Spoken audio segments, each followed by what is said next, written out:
Hi everyone, thanks for joining me. So today I'm just going to be using 4 colours. I've got 3 different blue tones and a gold, and I'm going to do a ring pour with a swipe. So let me just show you my colours now. I'm using the Sky Blue Light by Amsterdam, and each of these colours are mixed with 1 part paint to 3 parts floetrol, and then with a little dash of water, just to make it more fluid. I've got Brilliant Blue by Amsterdam. Both of those colours are opaque. And then I love this colour. Just look at how deep that colour is. And this is by Rowney. It's the System 3 Acrylic. And it's the Prussian blue hue. That's semi-opaque. And then I've got good old Iridescent Gold by Pebeo. Again, they've got equal measures of paint, floetrol and water.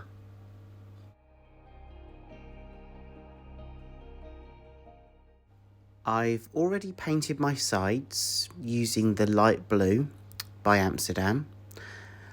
I do that so when I tilt, I don't always have to ensure all the sides are covered. And that there is my Australian floetrol mixed with titanium white. So what I'm going to do now is I'm going to layer my cup 1 colour at a time, just in turn. So 1 colour on top of another colour. I'll speed this bit up and we'll fill the cup right to the top before I do a ring pour.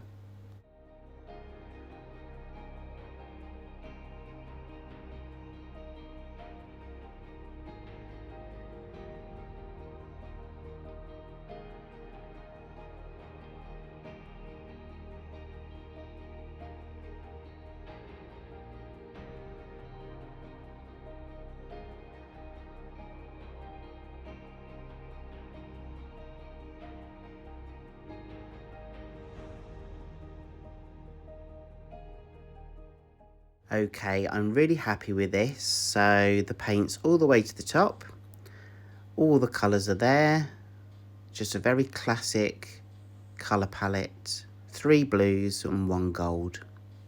So I'm going to literally aim for the middle of the canvas, and I'm just going to pour the paint from the cup onto the canvas and just do very small and slow circular motions to create those rings with a ring pour.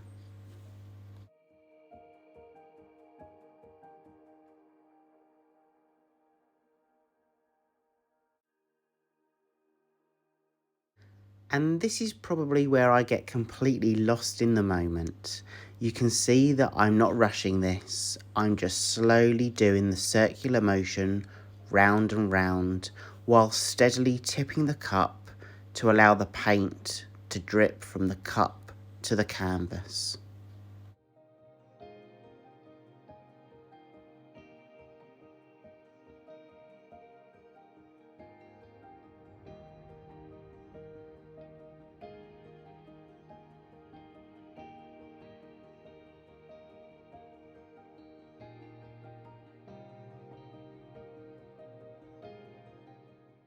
So as I get to the end, I just speed that motion up slowly to allow all of that paint to drip from the bottom of the cup right out onto the surface. And I always do try not to let it completely drip over the design, but really it doesn't matter because I'm going to swipe this anyway. It's just a small challenge I set myself each time to see if I can not let it drip over the design. But you know what? If it was a ring pour, it would probably matter a little bit more, but we're not going to stop there because we're also going to swipe with this one. So I'm going to use my torch just to get rid of all the air bubbles first. And that torch just pops those air bubbles. And then what I'll do is I will stretch the design out before I swipe. I just want to kind of get a feeling for the colours that are there. We know the colours that are in the cup, but I just want to stretch that out. I don't think the gold is going to take over, but what I'm hoping is it's going to almost sit underneath, so when it dries, it's going to shimmer through those lines.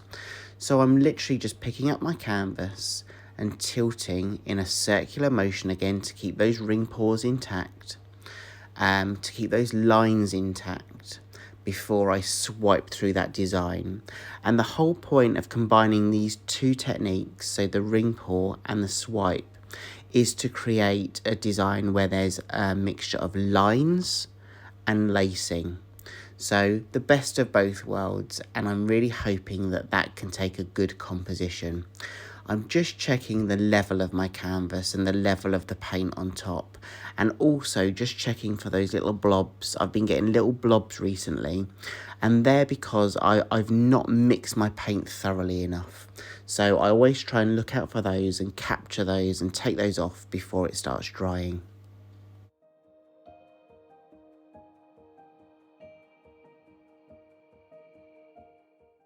Okay, so I'm going to probably do 4, maybe 5 swipes across this piece.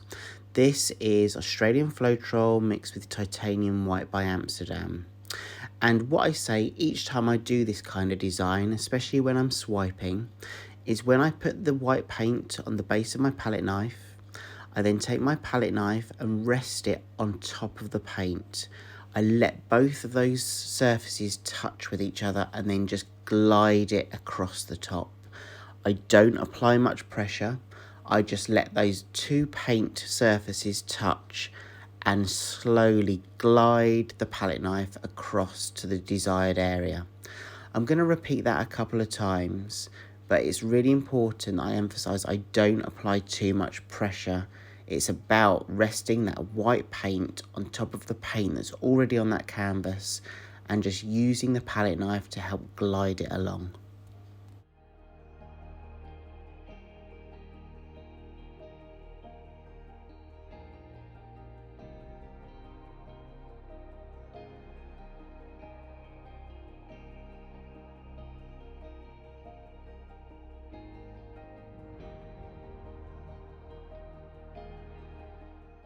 I'm just going to use my torch again at this stage to get rid of all the other air bubbles and to help some of that lacing come through. And then once I've done that, I'm going to pick up my canvas and I'm going to tilt the canvas in various directions.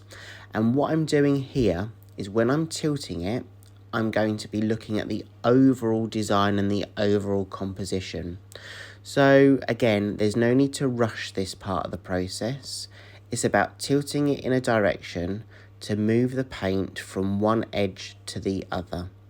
And sometimes I move the paint back into the middle of the piece, so it allows me to use that paint in all areas to stretch it out across the base of the canvas. So again, when I'm looking at the composition, I'm looking for a balance of lines that were created by the ring pour and the lacing that was created by the swipe technique. So if you're going to do this, just get a feel for how you want to do it. You may want more lines than lacing, or you want a lot more lacing than lines. Therefore, you then have an idea of what part you want to really tip over the edges before you continue to look at all the other areas of the canvas before moving on and stretching out. So there's a little lump there that I can just see.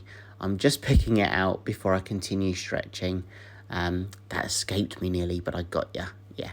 So I'm going to continue stretching now to create the design that you'll see in the wet versions and in the dry version at the end.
I'm pretty happy with this. So I'm just eyeballing the surface just to make sure there's no obvious puddles of paint that's going to give an uneven surface. So when it dries, it's hopefully going to dry consistently.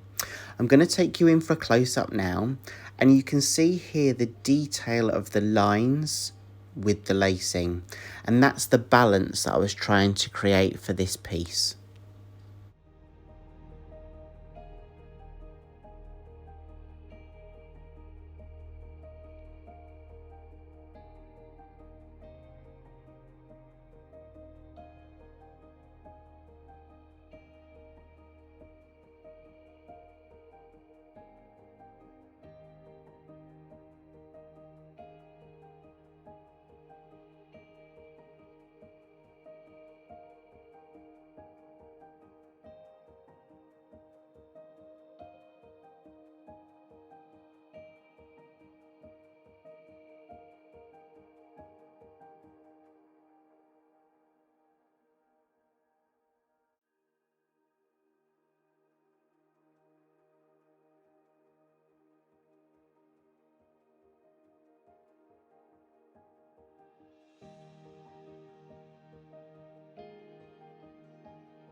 I really do love working with blue colour palettes and adding that iridescent gold within that mixture.